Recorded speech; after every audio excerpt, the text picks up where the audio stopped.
Hello everyone and welcome back to another video. Today I'll be showing you this brand new 1.15 and 1.16 iron farm. This farm is exactly 25 blocks by 25 blocks. Right now it is only spawning cats because I'm actually playing on 1.14 right now. I'm not in the beta, and that's just because I can't play on the mythic SMP when I'm in the beta, but I promise this farm does work in 1.15 and 1.16. I'm currently recording this as 1.15 and 16 are not officially released, but I do promise it works on both versions because it has been tested in the beta of both versions. I did not create this design. This design was made by Old Guy. I highly recommend you check out his channel. It will be linked in the description below. So let's get started on how to build it. The great thing about this farm is it is so huge that it does not even have to be chunk aligned. So you can go ahead and start building this anywhere you want. Just make sure that you build on a flat surface. Don't build where there's hills or other areas where mobs can spawn, because that will take up the mob cap and golems can spawn outside of the farm and that just becomes a huge mess. So make sure you do this in a flat area like a desert or something like that, or underground. So you're going to want to make this farm 25 blocks by 25 blocks. So this is 4, 5, 6, and now the same thing in the other direction, 2, 3, 4. Now of course I'm just marking out the ground. You don't actually have to do this. You can do this with a block of your choice in the ground, but I mean, honestly, there's no point in doing it. It's just so you know where you want to build the farm.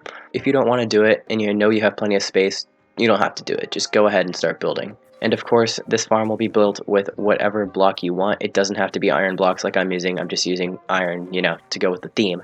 But it can be whatever block you want. Alright, so the entire farm is going to be inside this square right here. None of it's going to go outside. All of it is going to be staying inside of this section. So that's just a good thing to know and keep in mind when you're building this, so you don't intrude on any of your nearby builds. Now you want to mark out the very middle block in your 25 by 25 square. This is going to be where your chest goes. So go ahead and place your chest on there, and then place a hopper right on top of it. Now go ahead and place a rail on top of the hopper, place a minecart with hopper on top of your rail, and go ahead and break the rail. Now you're going to want to place blocks around this just to make sure that your minecart with hopper does not fall out. On top of this, you're going to want to place your magma blocks. This is going to kill the cats. It won't actually kill the golems, but if you want your cats to be dead, you can go ahead and place these as well. Now on the outside of this magma, you're going to want to go out 7 blocks in each direction. So 1, 2, 3, 4, 5, 6, 7. Do that on all sides and then turn it into a square. Once you are finished with that, go ahead and go like this on one of the corners, and just to make a temporary block, and then go out 3 blocks in each direction. So you're going to want to build another sort of platform that rims around this platform. So this should go all the way around this one. Once you finish with that, go ahead and make one more rim around the outside of this one. I promise this is the last rim. Once you're done with that, go ahead and knock out the corners on each end and place slabs like this. Once you've done that, go ahead and put 3 blocks in each corner just like this, and go ahead and put water on top of that. Once you've finished with that, you can go ahead and start waterlogging all the edges. So do it just as I'm doing here. Do this around the whole thing. At this point, your farm should look like this.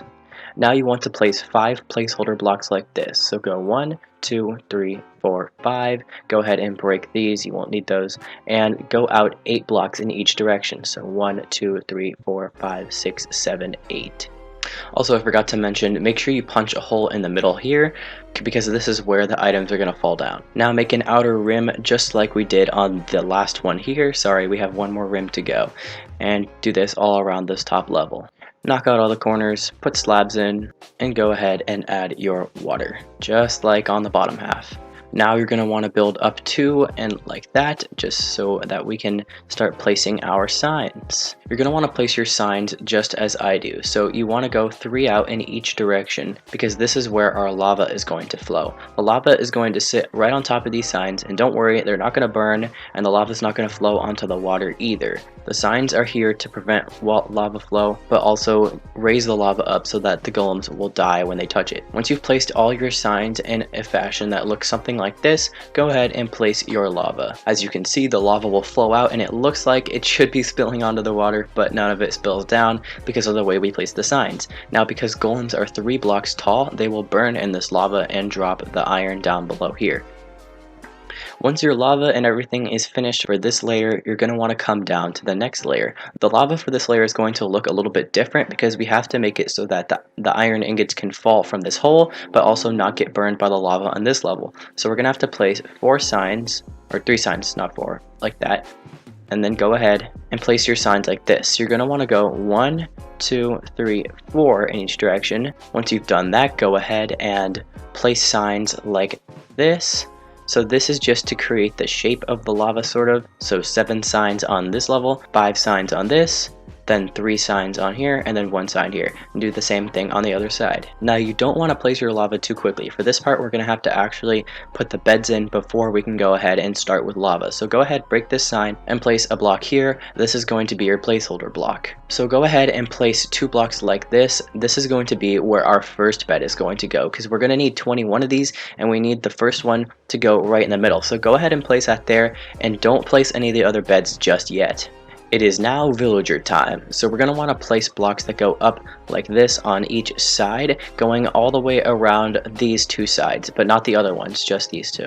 Once you've done that, you can go ahead and make your villager platform, which is going to go 3 out all the way around these 2 sides, just like this part. Now it's time for your villager pod, so go out 1 block over here and go ahead and make a pod. So it's important that you go out 1 block just so that we have it even on both sides. So now you can go ahead and place your blocks like this. Your villagers are going to go in between each of these blocks. Make sure you close these off so the villagers cannot escape.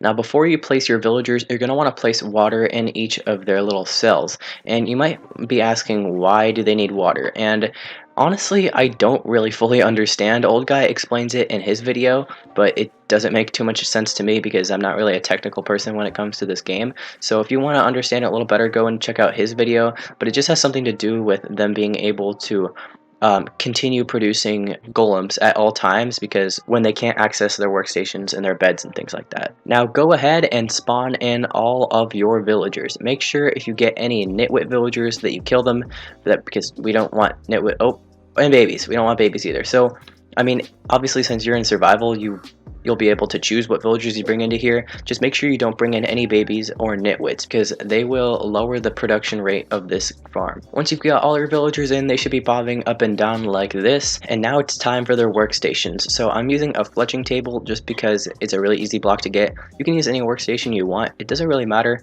but I mean, if I were you, I would just use something really cheap because you're going to need like 20 of these. So go ahead and place 1 right there, and this is how we're going to link them. When you see the little sparkles over their head, that means that they've linked to the station. So go over here so that you can check to make sure who's linking to it. So we see the particles over this guy's head, and we can give him the station.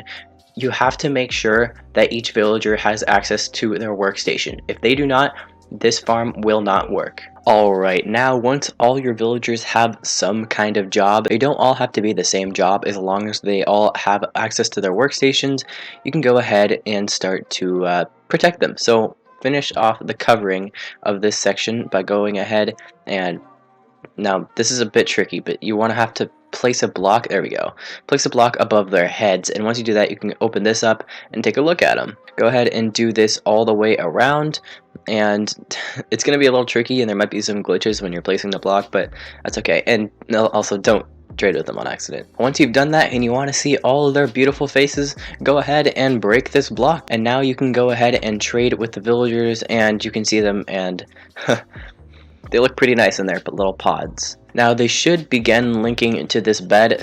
One of the villagers, probably the first one that you bring to the village, is going to link to this bed, and that's going to become the new center of the village. Once that's done, you can go ahead and place all the beds. Make sure that you place 21 and try to get them in as tight of a circle as possible. So this that I'm building right here is, how many is that? It's 4, so you want to do 21 of those. Alright, and there's all 21 of the beds placed. Once you do that, you can go ahead and break the blocks below them, because this is where our lava is going to go. So now you want to replace this sign. Make sure that this sign is here. If it's not here, then the lava will flow on top of this, and it's just going to be a huge mess. So make sure that that sign is right there. Go ahead and place your lava all around here, and that is pretty much the whole farm done. Of course, if you want to, and you probably should, you might want to light up this place, maybe make this platform a little bigger for you. The great thing is the golems actually cannot spawn on this platform because the beds are actually the perfect distance away for them to not spawn. And yeah, that's pretty much the whole farm. So this farm produces, I believe, 7 stacks an hour, which is a pretty good amount in my opinion. Definitely a lot better than we've gotten recently.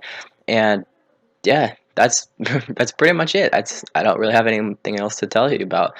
Right now, it's not producing any golems for me just because, like I said earlier, I am in 1.14. I will be uploading this before 1.15 comes out, just so all you guys in beta can access this farm, and also just to get a little head start on the whole new 1.15 and 16 iron farms. So that's pretty much the whole thing, guys. I want to thank you all so very much for watching, and I'll see you in the next one. Peace.